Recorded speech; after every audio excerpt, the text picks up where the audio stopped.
And it's very important that we understand we can control what we eat at home, right? You can do your own shopping if you choose to, and I hope you do. You can even grow your own food. But once you get into the workplace and your schools, that's a different environment. And often it's challenging when the workplace or school does not offer healthy foods. And I would like to address that. I know Dr. Cohen has been calling for reform, even in hospitals, the food they prepare and serve to patients, visitors, and staff. What can be done about that? This area is extremely challenging, and the obstacles that the rationale that I often have heard, even within our own hospital, which is the largest cancer center in the country, that has fast food being served to the faculty, staff, and patients, that have large ice cream vending machines right on campus, is that, and you've heard this before throughout this day, people have their own choice. And we are not going to regulate and say what people should and shouldn't eat.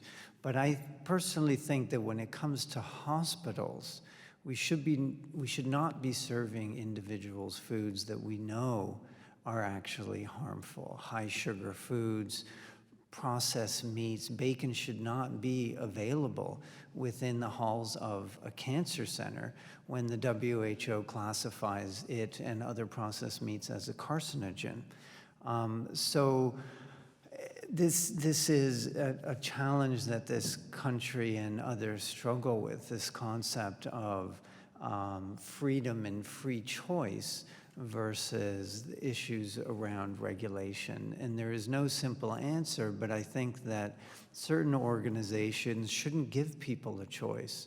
Flying here yesterday on the airplane, I was sitting beside a morbidly obese young man who, it was hard to tell because actually he was so obese, whether he was early teen or even younger, and he consumed 2 Cokes on that plane. His mother sitting beside him, who was also morbidly obese, of course, was the one ultimately allowing that. So I thought, should airplanes be serving beverages that we know are harmful, that lead to obesity, and some research showing that they can actually drive cancerogenic processes?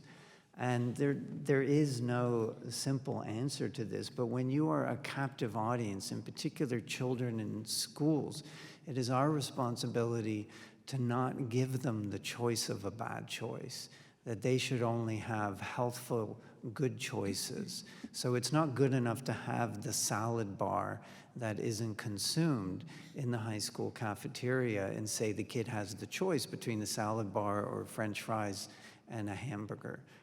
We should only be giving them healthful choices. Thank you. Anyone else? Just add that we can work with health departments to be successful with some of these changes. Boston City and New York City have both had major efforts around beverages. Boston City Health Department getting sugar-sweetened beverages out of workplaces, including the hospitals that the health department funds, and New York, as you know, major public awareness efforts. So that actually has impact across workplaces, coming in part from this regulatory and public education aspect of public health. Thank you. Bring us to where we are here physically today, of course, in Washington and in the halls of politics and decision making, is that one of the big obstacles is the politics behind big food. And when Congress essentially declares that pizza should be able to be classified as a vegetable because it has tomato sauce on it, and of course a potato is technically a vegetable, but when it's a white potato and you deep fry it, it probably shouldn't be classified as a vegetable. That allowed big food, a way to be able to say that we can give children pizza and French fries for lunch, and they're getting 2 servings of fruits and vegetables. So politics needs to be on the side of health and prevention, and that certainly isn't the case today.